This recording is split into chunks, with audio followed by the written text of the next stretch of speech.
Check. Check. Mic check. Mic check.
Good evening, everyone. I'm going to call this meeting to order, and everyone's here except for Matt, Kirsten. Kristen's on her way.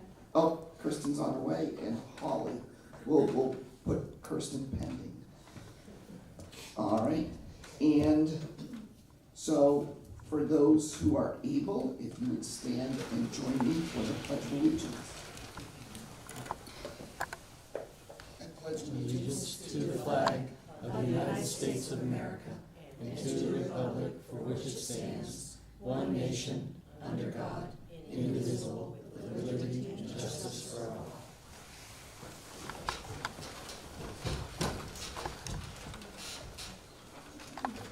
all. All right, at this point in time, I will entertain a motion and a second on approval of the minutes for our September 17th meeting.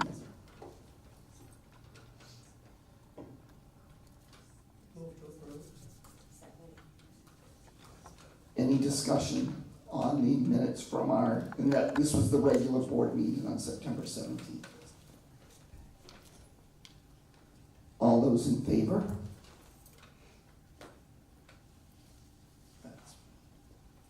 You have the count. I have who hasn't voted. All right. All those opposed? And all those abstaining?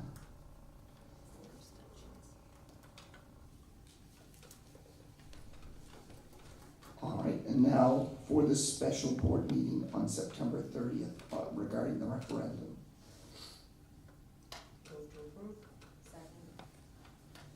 Any discussion? All right, all those in favor of approving the minutes?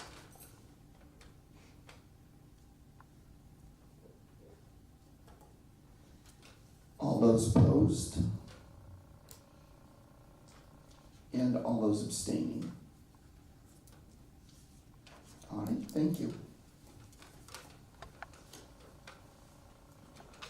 Any adjustments to the agenda? All right, and recognitions today. All right, so we have one person who is, I guess I should have my glasses, it's not printed that big. All right, so I'm just gonna briefly go over policy BEDH. Comments by individuals are limited to a maximum of 3 minutes at a meeting. Individuals may not relinquish a portion of their allotted time to another speaker. Time limits in this paragraph may be modified at a particular meeting at the discretion of the board. Individuals who wish to speak during the public comment period are required to fill out the sign up. We don't need to go through that, they've already done that.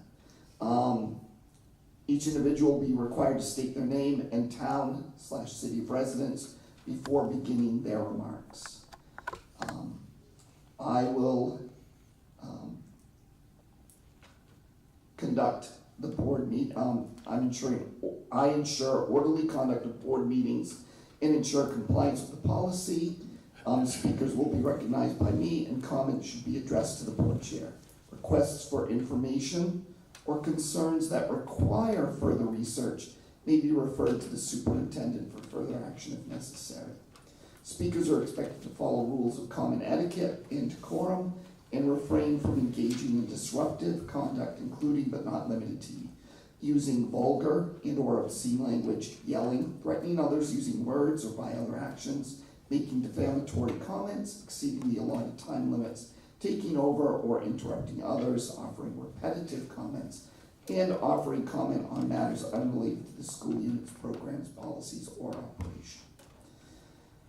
Discussion of personnel matters is not permitted during the public comment period due to the privacy, confidentiality, and due process rights of school unit employees. For purposes of this policy, discussion of a personnel matter means any discussion, whether positive or negative, of job performance or conduct of a school unit employee. Discussion of matters involving individual students are also not permitted during the public comment period due to the privacy, confidentiality, and due process rights of the school unit students. Any concerns about personnel matters and or student matters should be directed to the superintendent or another appropriate administrator outside of board meetings so that they can be addressed through an alternative channel and in a manner consistent with privacy, confidentiality, and due process rights of the individuals involved. And I'll stop any public comment contrary to these rules. I think that's enough. And so Tina, who do we have on the list? We welcome Dr. Eric Jarvie this evening. All right, thank you.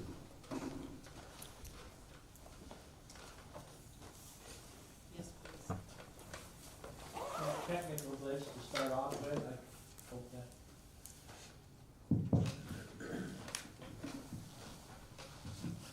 Thank you. Eric Jarvie, 10 Sophie Lane, Hamden. Timing, timing, timing. On November 4th, RSU 22 voters are being asked to approve a special referendum to authorize construction and equipping a new central office modular building using the $1.6 million voter-approved surplus fund allocation into an administrative office replacement reserve fund. I find this special referendum request suspicious at this time, since I challenged the legitimacy of the fund transfer for a new building in my testimony at the district budget meeting on June 5th.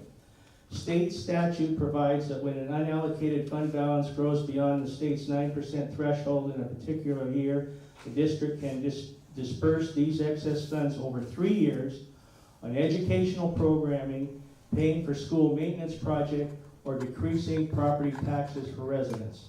I find no reference to new construction or equipping in the permitted expenditures of excess funds.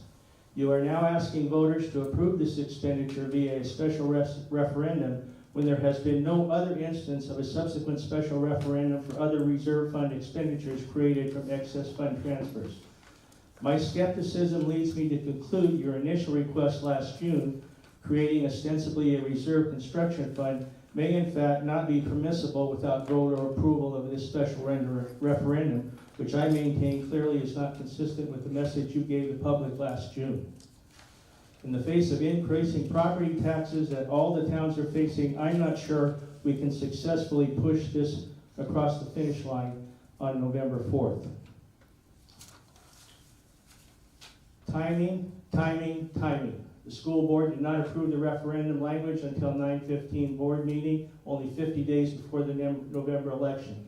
Today is the first school board meeting since the language was approved that provides the public an opportunity to express any concerns, and the vote is in 20 days. The required public hearing for the referendum is to be held next week on October 21st, 14 days before the vote. Timing, timing, timing.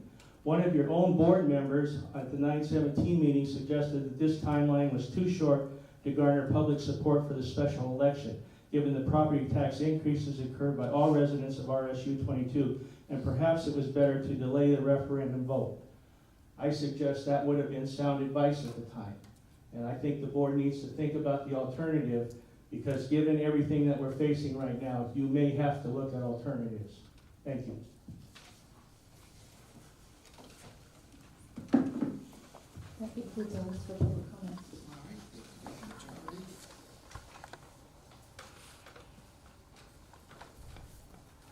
Charlie. And so, board chair, I don't have much. I would like to welcome our new board member, Catherine Collins from Winterport. She is will be serving in the seat vacated by Scott Cuddy, and will be serving until at least the June election.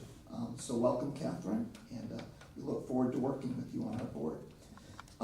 We also have a new student member who I'm sure Nick will be discussing in his report, so I'll wait off on that, but welcome to the board.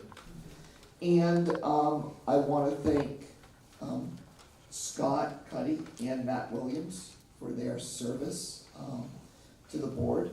Both of them have had personal matters that came up and made it so that it was not practical for them to serve on the board any longer. Scott was in his second non-consecutive term with the board, and he may have had two in his first service, I'm not positive. But he's served the district well, especially through one potentially contentious negotiation. And that was, as he told me, he still had a lot of mistakes to make on the board, so he was sad that he had to give it up, but I want to publicly thank both of them for their service to the board, and RSU 22, and that's all I have.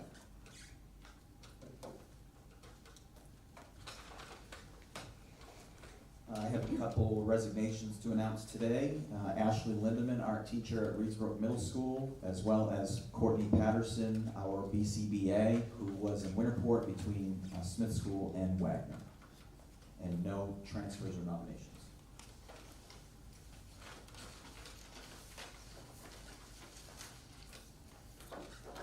And I'll turn it back over to you, Nick, for your report, Superintendent of Schools report. Well, once again, we're going to have Will Seavey read our essential behaviors and outcomes. Education enables all students to learn the skills, acquire the knowledge, and develop the attitudes necessary for them to reach their potential as citizens who can meet the challenges of a changing global society. We believe that all citizens in our communities share the responsibility to educate our children and themselves. Our schools are community support systems and should welcome and encourage all members of our communities to participate. And our schools will have a supportive and empowering atmosphere for all students and community members.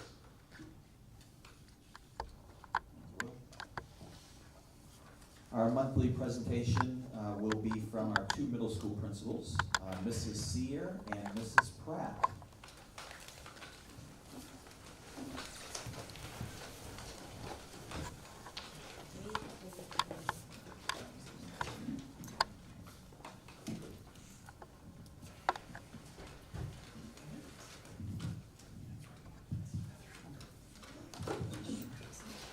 Well, good evening, everyone. We're very pleased to give you an update. On Friday, we had our in-service, and that really kick-started our connections work.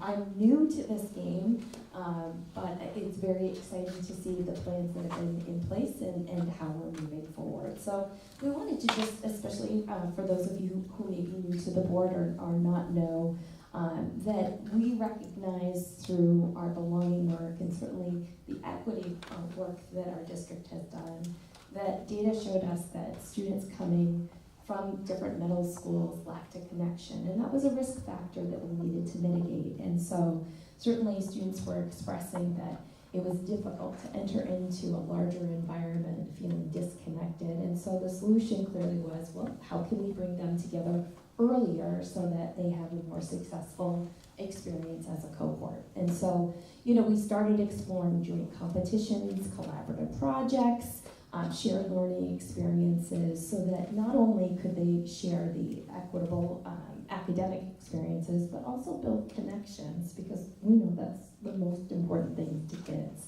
And so we know certainly that the results of that would be meaningful friendships, hopefully for a lifetime, developing confidence in their cohort, and establishing themselves on equal footing. And I really stress that because that's what data showed us from the kids, that it didn't matter from what community, if you're an HA grad, that you are having a successful experience, and certainly consistent academic experiences, which has been a constant focus for us. The long-term impact is that certainly that gratification and the student experience would be enhanced, and that sense of belonging would be strengthened from day one.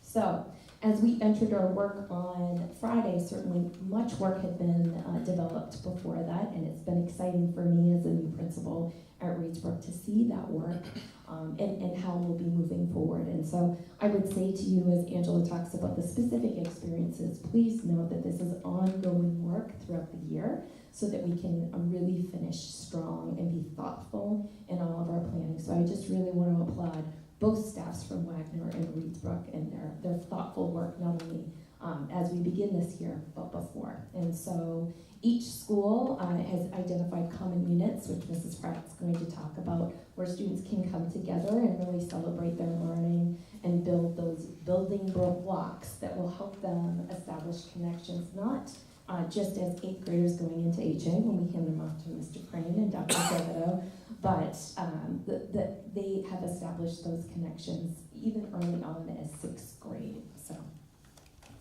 Thank you, Mrs. Sear, and I appreciate you enthusiastically jumping on board There we go. with all of this. So this has been a process, and it started before we ever really gave it, there was a focus on it for sure, back in years past, that we knew that we needed to start getting 8th graders together so that when they came up as freshmen, that they had a little bit of knowledge of each other. So in the past, we've certainly had athletics that we have joined. We've made teams that have comprised of both Reedsburg and Wagner Middle School students. And then for years, both schools have participated in the Hampton Academy Step Up Day. There's been the mixer dance. There's been an ice fishing experience. And I know that my first year, which was just 2 years ago, this is only my year 3, but that first year here, I remember the mixer dance.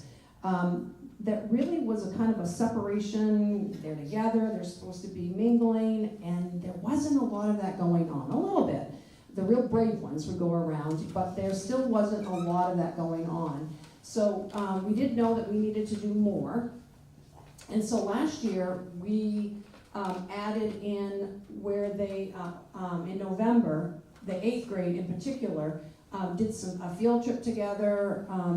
They spent the day together. And then I noticed that this past year at the mixer dance, I actually had a couple of kids, it wasn't a lot, but there were at least 2 kids that came up to me and said, I was really scared. I thought this was going to be uncomfortable. I know them, this is fun. And so I knew that just adding that one activity in there, that one more experience, really gave them the opportunity to get to know each other a little bit better.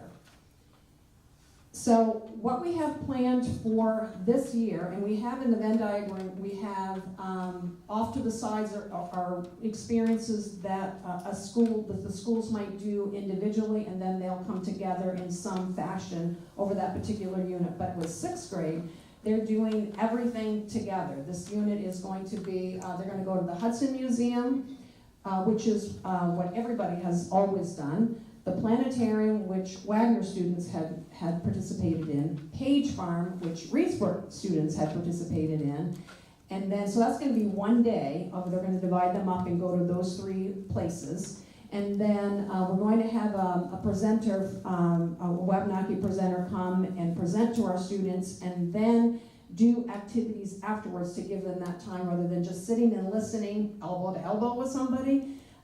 Give them that time to work in learning groups after the fact. 7th grade has plans with the ecosystem activities. They're going to have the salmon release. So that salmon unit that goes along with that ecosystem is going to be done in both schools. But when it comes to the actual release, we are going to have Reedsburg students release, Wagner students release, and that came about through discussions with teachers that, first of all, I didn't know this, that there are actual laws and permits that you have to release the Waldo County eggs in the Waldo County water, and the Penobscot eggs in the Penobscot water.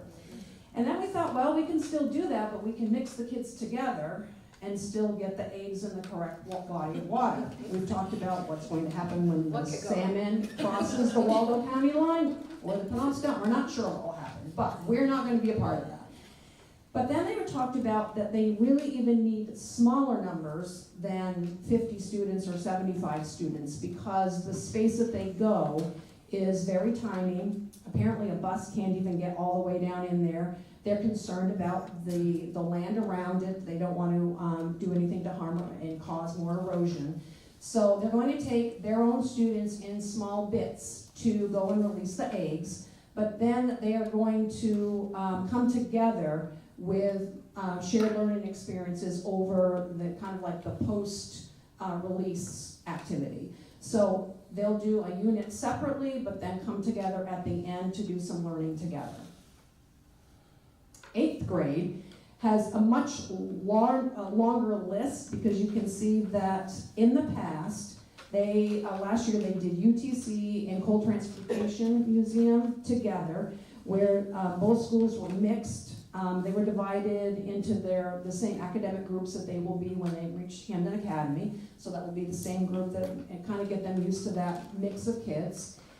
And part of them, half the group went to UTC, the other half went to Cole Transportation Museum, interviewed veterans, and then they swapped which way they did that. And then one group went to UTC, the other back to Cole. They did the mixer ditch, the HA step up, and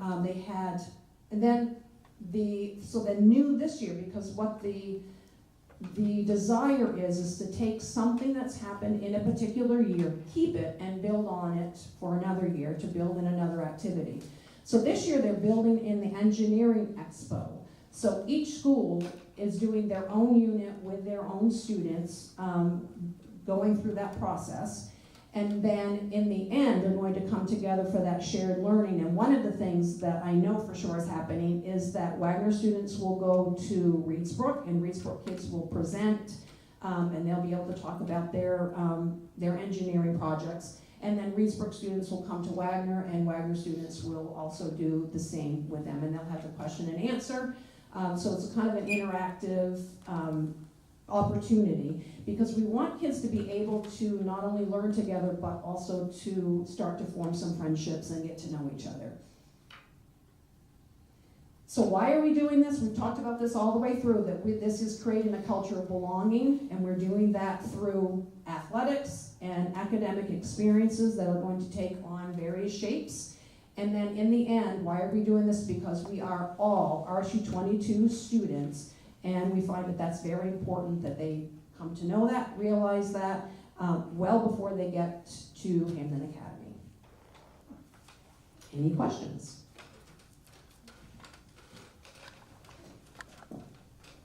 I don't have a question, but I do have a comment. I just want to say thank you for all of this work, because Brooke and I have been part of this process with everybody over the past few years. And to finally see this kind of come to fruition is really awesome, and it looks like there are going to be some really great opportunities for these students, and so I'm excited to hear about it from one of my own kids, so thank you. Thank you. Thank you.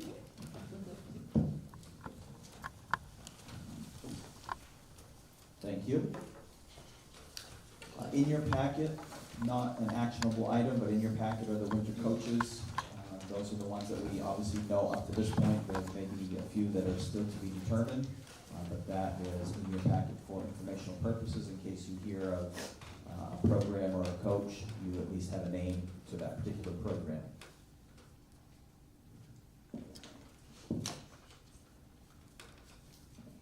For those of you who haven't heard yet, we have a new grant through the Opioid Trust Fund, and we have hired an education outreach coordinator, had it in the last couple of months for Forts.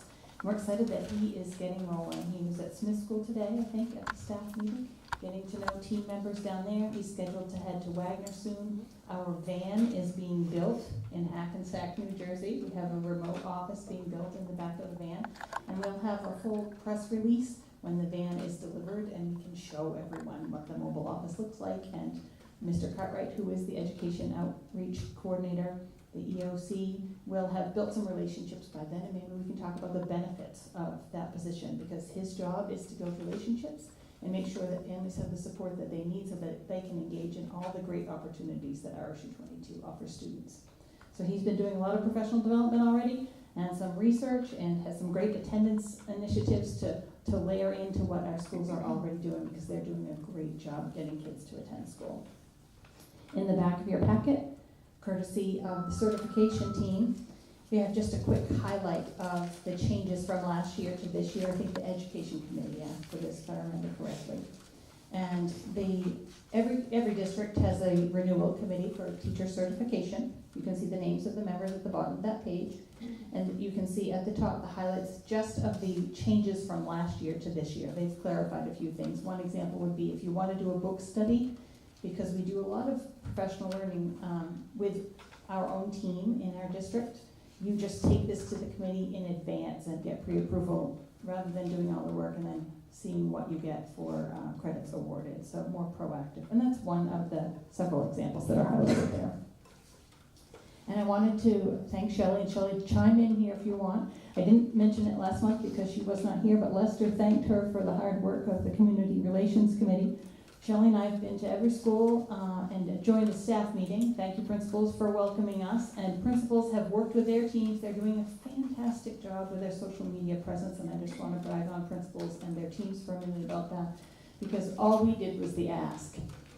We shared our why it was important, and if you are watching the Facebook pages, you'll see they're doing a really great job of telling their stories, and they have 22 hype crew members in each building. Our hype crew are the people that are not bragging about branding, like here are the great things that are happening in your classroom, and it takes just a couple seconds to capture a photograph of that, tell the story, and get it out so that parents see it. Last year it was piloted at Wagner Middle School. They did a really great job with that, and when the ed tech explained it to the rest of the ed techs at our in-service day, she said, when you ask your child, what'd you learn at school today? We all know that answer for parents. It's usually not what really happened. Oh, nothing, right? And so this is an opportunity for us to showcase the great things that are happening in schools. And so thank you, principals, and thank you, team members. What else do you want to say, Sean? Well, it's been pretty awesome to see. I don't know where my mic's on, but it's been pretty awesome to see. Like when I go on Facebook and I get to see all their stories now too coming up. And to see all of the things that are happening in all of the different buildings. And it's just nice. It's nice to see our district there and the things happening and hearing it. Yes, we get our monthly report, but it's just nice to see it on a more of a regular basis. And so, job well done to all the schools. I'm so proud of all of them for doing this and taking it on, and keep up the good work. I'm going to interject one thing too, if I could. The full certification renewal plan is on the website. I know you're only seeing the changes, but if you're interested in the full plan, it is on the website.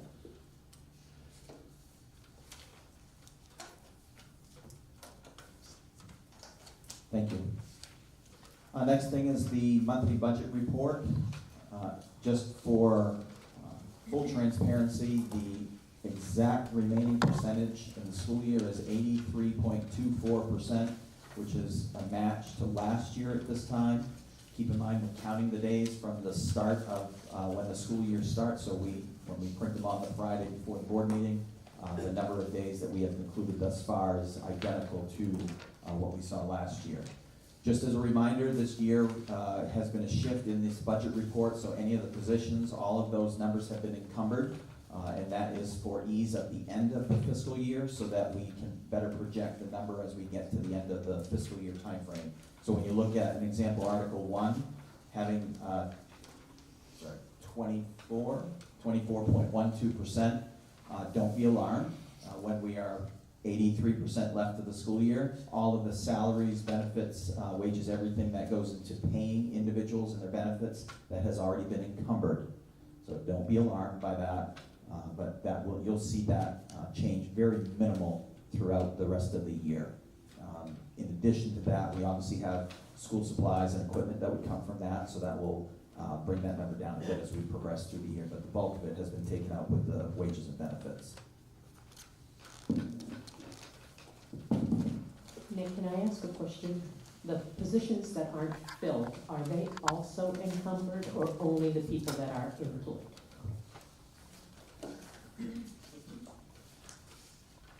And the last thing for my report, first of all, I want to welcome our student representative, Annabelle Levesque. This is her first meeting. Annabelle is a junior, and I'm going to turn it over to them, and she's going to give us at least a little bit of background about herself. I may have already given a little bit, but she's going to do that, and then her and Ashton will give the student report. So welcome, and congratulations. Thank you. So I'm a junior in high school. I'm 16. I'm currently enrolled in the medical assisting program at UTC. And I work at Heroes Takeout and Dairy Bar in Hammond. And I'm just really excited to be here. All right, so to start off our board report here, we'll talk about again what we talked about previously, which was having a social media presence. And to sort of, I guess, remedy our lack of having a social media presence, our AP Computer Science class has been currently having students interview teachers, and these videos are now being posted on the HA Facebook. Currently in the Performing Arts Center right now, financial aid night for seniors planning on applying to college is occurring. And the HA Drama Club will have their upcoming stage production titled Into the Woods performed on November 20th. And then I'll pass it over to Annabelle. So in the beginning of the year, we had homecoming, and that was really fun. We had like spirit days that everybody could participate in, and then for the teachers, they had like door decorating competitions. To go along with that, we had Powder Puff, which the sophomores ended up winning the football part, and then the seniors won volleyball. NHS also did a coin drive to raise money to give back to the students for like prom dresses and stuff like that. And then a group of 4 of us, including Ashton and I, went to Morse High School to gain more knowledge about the younger coaches, and we got to give that information back to like student council and stuff like that. And then math team also got 3rd place out of 16 teams recently. All right, thank you, Ashton and Annabelle. Next up, are there any questions of board members? I actually have one question for the assistant superintendent regarding the certification renewal. Is that part of the collective bargaining agreement, or is that a main DOE requirement? Okay, thank you. Each district has their own team, so there are state guidelines, but we have also control over what was outlined in our personal plan. Excellent. That's just for my information, I was curious. Any other questions? All right, committee reports, you can see that some were included in your board packet. If you have questions for any of the chairs, now would be a good time to ask. Not to put them on the hot seat, but you're on the hot seat. So.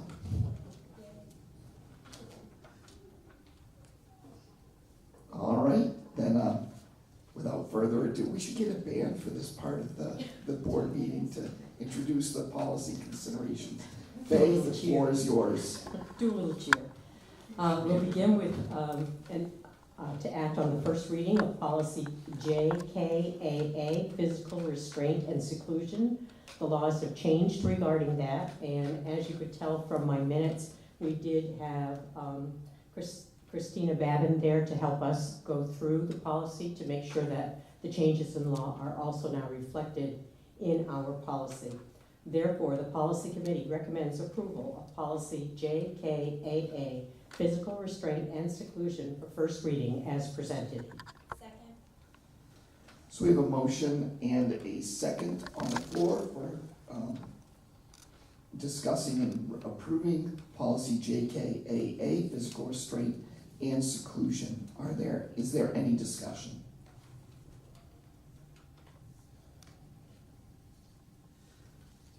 Not hearing any. All those in favor of approving policy JKAA for first reading? Any opposed? Any abstentions?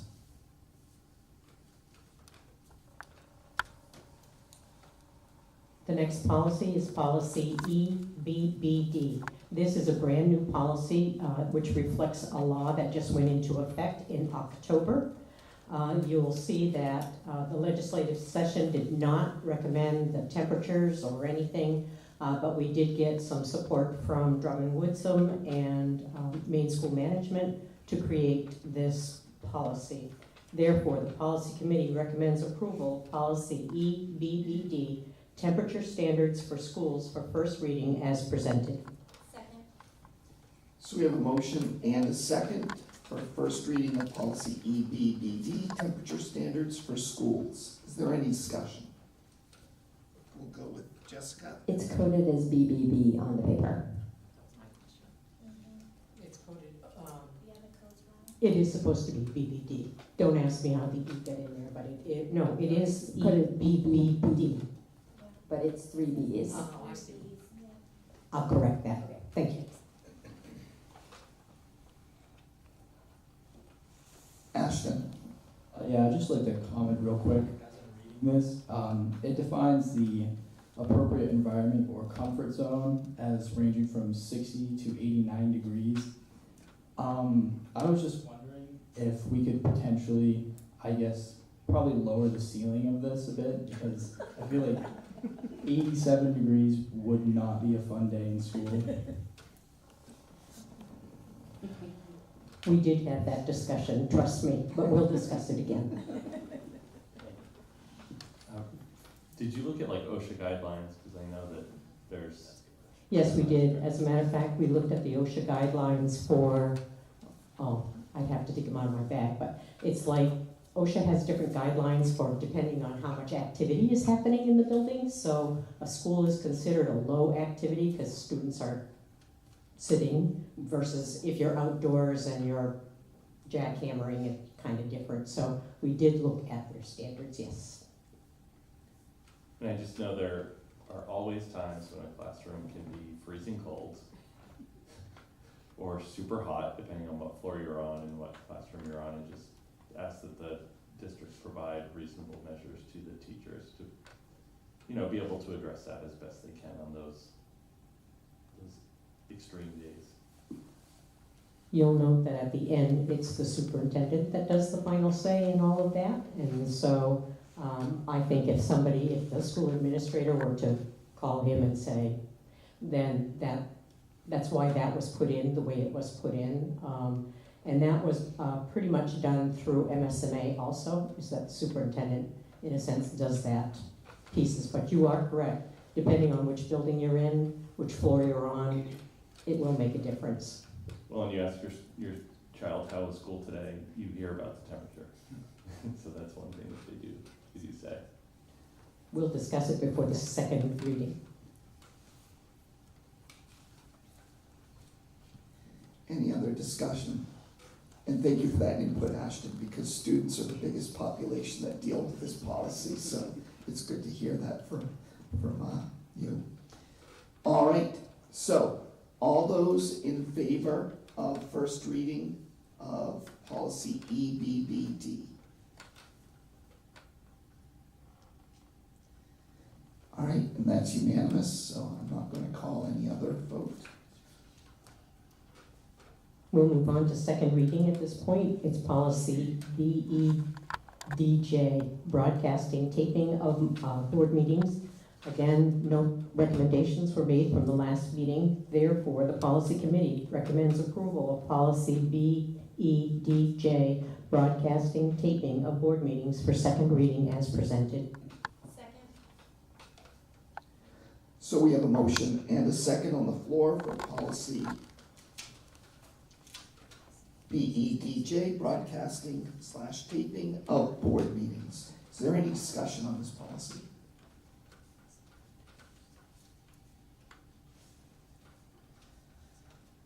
All right. All those in favor of approving the second reading of policy BEDJ? And again, that's unanimous.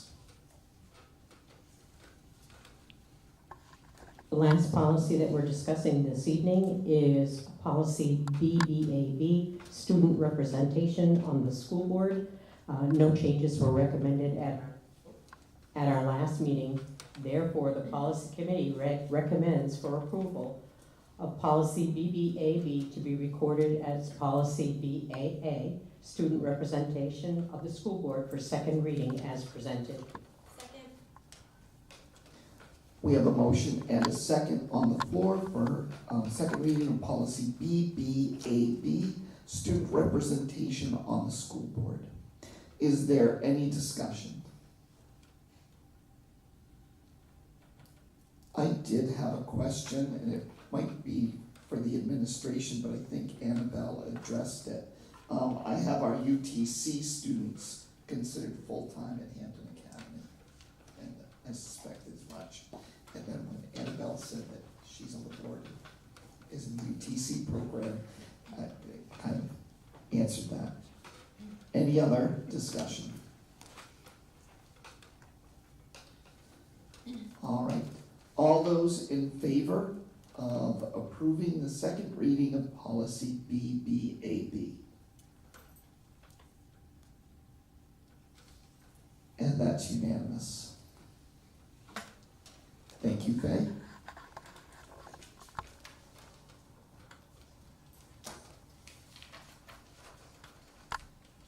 I don't believe we have any old business, and so we'll move on to new business, and I'll turn it floor over to Nick for this. So this is the time of year that the board approves any overnight trips. Obviously, these are the ones that we know will happen or potentially could happen. Some are academic and some are athletics. You have the list of all of them. And again, some, specifically the athletic ones, it is pending qualification of some athletes, specifically the New England ones. So you may approve something that may not necessarily occur, simply because we either did not have a team or an athlete qualify. But in preparation for that, we do go through the approval process so that if they do qualify, oftentimes it is a week or two after their qualification that the event happens, and we may not necessarily have a board meeting. So we want to make sure that it is approved in advance, but they're all listed for you in your packet.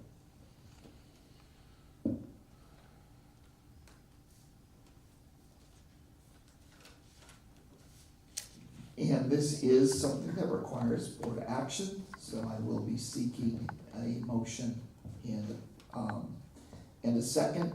If there's any discussion, I would ask that we first have a motion on the floor. I make a motion that we approve the 2025-26 overnight field trips as presented.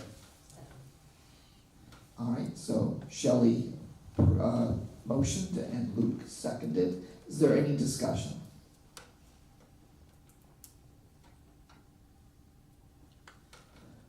All right, so the motion on the floor is to approve the overnight field trip requests as presented. All those in favor?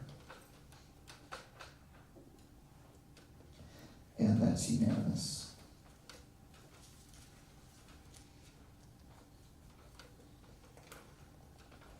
Next item on the agenda is to set any meeting dates. At this point, I think I'm going to turn the floor over, not so much for a meeting date, but for a heads up. Stacy, about the superintendent evaluation. So everyone should have received by email superintendent's 2024, 2025 self-evaluation and next goals for review.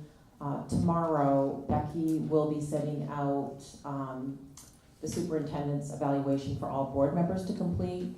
And as I indicated in my email, hoping to get the evaluation completed by Thursday, October 30th. And then Becky will work on summarizing those results for a review. And as a note, just for your information, Catherine, you won't be receiving those because you've barely interacted with the superintendent yet at this point. So that's if you choose to run and are reelected, then you will do it next year. And with that too, I should have indicated that we discussed this earlier on, the board did, including John Holmes, Heath Miller, and Alan Gordon as well.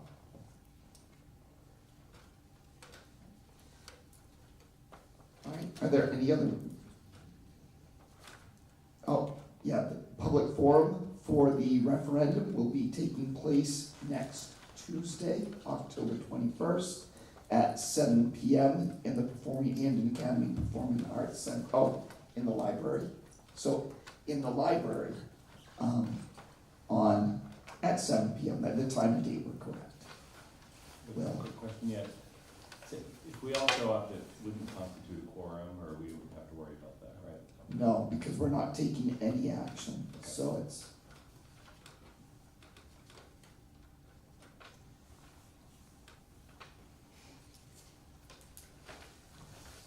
Anything else regarding that?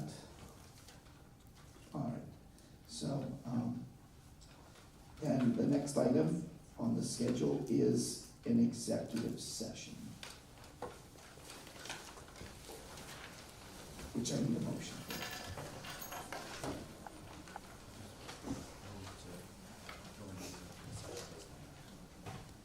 I move to go into an executive session according to 1 MRSA 405.